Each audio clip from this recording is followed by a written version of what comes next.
गुर्दे में पथरियाँ ये इतना कॉमन मसला है कि तकरीबन हर दूसरे घर में पहुँच। कैल्शियम ऑक्सलेट नाम से एक पथरी होती है, फिर कैल्शियम फॉस्फेट की भी पथरी होती है, फिर एक इन्फेक्शन स्टोन्स होते हैं। तो नंबर 1 कैल्शियम ऑक्सलेट की पथरी के अंदर ये बहुत ज़्यादा कॉमन है और ऑक्सलेट्स की वजह से हो। ऑक्सलेट हमारी खुराक के अंदर किन चीज़ों में हो? अगर फ़र्ज़ करें ब्लैक चॉकलेट बहुत ही खालिस वाली होती है तो उसमें ऑक्सलेट। फिर यूरिक एसिड के स्टोन्स की बात कर लें तो यूरिक एसिड में यूरिक एसिड की वजह जो सी है उसको ठीक करना है। बिस्मिल्लाहिर्रहमानिर्रहीम।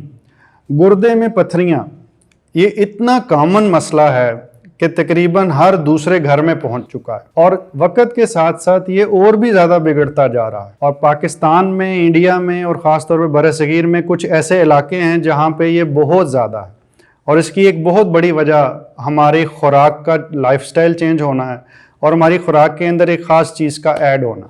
आज की वीडियो इसी पे फोकस करेगी। पथरियों का मसला पाकिस्तान में, इंडिया में, बांग्लादेश और यूएई के अंदर तकरीबन 5 मेजर किस्म की पथरियां हैं। कैल्शियम ऑक्सलेट नाम से एक पथरी होती है, फिर कैल्शियम फॉस्फेट की भी पथरी होती है, फिर एक इन्फेक्शन स्टोन्स होते हैं कि पेशाब में अक्सर इन्फेक्शन ही इन्फेक्शन रहता है और उससे पथरियां बन जाती हैं। फिर एक यूरिक एसिड से रिलेटेड स्टोन्स होते हैं जो यूरिक एसिड हर दूसरे तीसरे शख्स को आजकल आप सुनने में आता है कि हुआ है। और एक आखिरी चीज़ है सिस्टीन स्टोन्स। ये पाकिस्तान में भी होते हैं, मेरे कई पेशेंट्स हैं जो डायग्नोज हुए, लेकिन सिस्टीन स्टोन्स के बारे में मैं ये बता दूं कि ये कम होते हैं बट ये डायग्नोज भी नहीं होते। तो नंबर 1 कैल्शियम ऑक्सलेट की पथरी के अंदर, कैल्शियम ऑक्सलेट की पथरी इस टाइम तकरीबन बहुत सारे मुल्कों में नंबर 1 पे है, कुछ मुल्कों में यूरिक एसिड की नंबर 1 पे है। ये बहुत ज़्यादा कॉमन है और ऑक्सलेट्स की वजह से होती है। ऑक्सलेट हमारी खुराक के अंदर किन चीज़ों में होते हैं? ऑक्सलेट की मोटी बात की जाए तो टमाटर में, पालक में, साग में, इसके अलावा जो हमारी ये अजवाइन कहलाती है उसके अंदर जो छिलका होता है माल्टे का या छिलके वाला अचार है उसके छिलके में ऑक्सलेट ज़्यादा होते हैं। कोल्ड ड्रिंक्स के अंदर होते हैं। यूरोप के अंदर आइस टी का बड़ा रुझान है, उसमें होती है। अगर फ़र्ज़ करें ब्लैक चॉकलेट बहुत ही खालिस वाली होती है तो उसमें ऑक्सलेट होती है। इसके अलावा फ्रूट की बात की जाए तो फ्रूट के अंदर जो बेरीज हैं उनके अंदर भी ऑक्सलेट होता है। अब ये मोटी चीज़ें हैं, लेकिन ये सिर्फ ऑक्सलेट जो बढ़ाती हैं ये बहुत ज़्यादा नहीं बढ़ाती। जिस्म में तकरीबन 40 तक नॉर्मल होता है या 60 तक ले जाती होंगी। इससे ऊपर जो अमूमी तौर पे होता है उसकी ख़राबी होती है कि पेट में कोई ख़राबी हो और मोशन लगे रहें। अगर किसी को अरसा दराज से पेट ख़राब है तो उसके भी गुर्दे में पथरियाँ बन जाती हैं। अजीबोगरीब सी बात आपको सुनने में लगेगी कि ख़राब तो पेट था लेकिन नतीजा गुर्दे में आया और उसकी वजह कॉम्प्लिकेटेड है। और कुछ लोगों की फैमिलीज़ में स्टोन होते हैं कि बड़ों में थे फिर बच्चों में भी आए, तो वो कैल्शियम ऑक्सलेट के स्टोन हाइपरऑक्सिलूरिया नाम की एक बीमारी से होते हैं और वो स्टोन ढेर सारे होते हैं और उसके नतीजे में गुर्दे तक फेल हो सकते हैं। इसलिए वक्त पे तशख़ीस करना और इनका इलाज करना बहुत ज़रूरी है और बहुत सारे केसेस में ये काबिल इलाज होते हैं, सिर्फ तशख़ीस की ज़रूरत होती है। फिर यूरिक एसिड के स्टोन्स की बात कर लें तो यूरिक एसिड में यूरिक एसिड की वजह जो सी है उसको ठीक करना है, यूरिक एसिड को कंट्रोल करना है और यूरिन की पीएच को ख़ास रेंज में रखना है। अमूमी तौर पे जितना एसिडिक रहता है, जितना तेज़ाबियत यूरिन में रहेगी उतने ज़्यादा पथरियाँ बनेंगी। तो कोशिश ये करनी है कुछ दवाइयों से आपने यूरिन की पीएच को 5.5 से ऊपर रखना।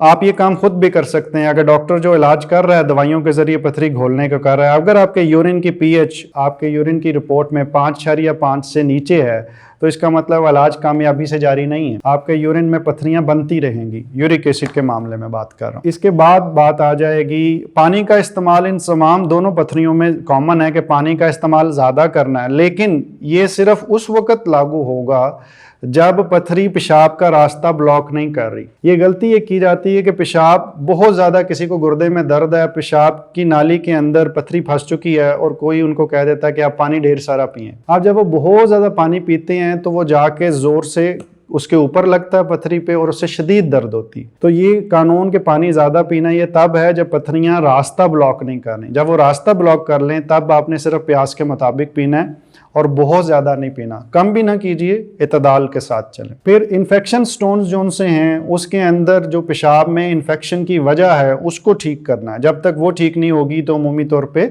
वो ठीक नहीं होते और इसके अंदर काफ़ी बड़े बड़े स्टोन बन जाते हैं और बाज़ का अल्ट्रासाउंड की रिपोर्ट पे लिखा होता है स्टैग हॉर्न स्टोन्स। और इसका मतलब है कि वो स्टैग हॉर्न का मतलब है हॉर्न जो उनसे वो सींग होते हैं, जैसे बारहसिंगा होता है और उसके कई सींग निकले होते हैं, तो ये सींगों वाले पत्थर होते हैं और काफ़ी बड़े होते हैं। इनके लिए ऑपरेशन करना पड़ता है, लेकिन बाद में भी अगर इन्फेक्शन कंट्रोल ना हो तो पथरी फिर हो जाती, तो इलाज फिर इन्फेक्शन का ही है। फिर इसके अलावा मैंने जैसे थोड़ी देर पहले सिस्टिन स्टोन्स का जिक्र किया, तो उसके लिए कुछ ऐसी अद्वियात हैं जिनका नाम लेके मैं आपको कंफ्यूज नहीं करना चाहता, क्योंकि वो आपने अगर उसका इलाज करना है तो वो किसी मुस्तनद फिजिशियन की निगरानी में होना चाहिए। कैल्शियम फॉस्फेट के पत्थर भी जो उनसे हैं उनका तरीकाकार भी मिलता जुलता ही होता है। इस वीडियो को बनाने का मकसद ये था कि आपको एक दफ़ा इस चीज़ के बारे में आगाह किया जाए कि पत्थरियाँ सारी की सारी एक जैसी नहीं हैं, सारी की सारी पत्थरियों का इलाज भी एक जैसा नहीं है और सब पत्थरियों की खुराक भी एक जैसी नहीं। इन सब के अंदर वजह को डायरेक्ट करना है और उसी के मुताबिक एहतियात करनी है और उसी के मुताबिक इलाज करना है। अल्ट्रासाउंड पे पत्थरी देखना और एक ख़ास कुछ दवाइयों का नाम है जो मैं नहीं लूँगा वो लिख देना और वो खाते रहना,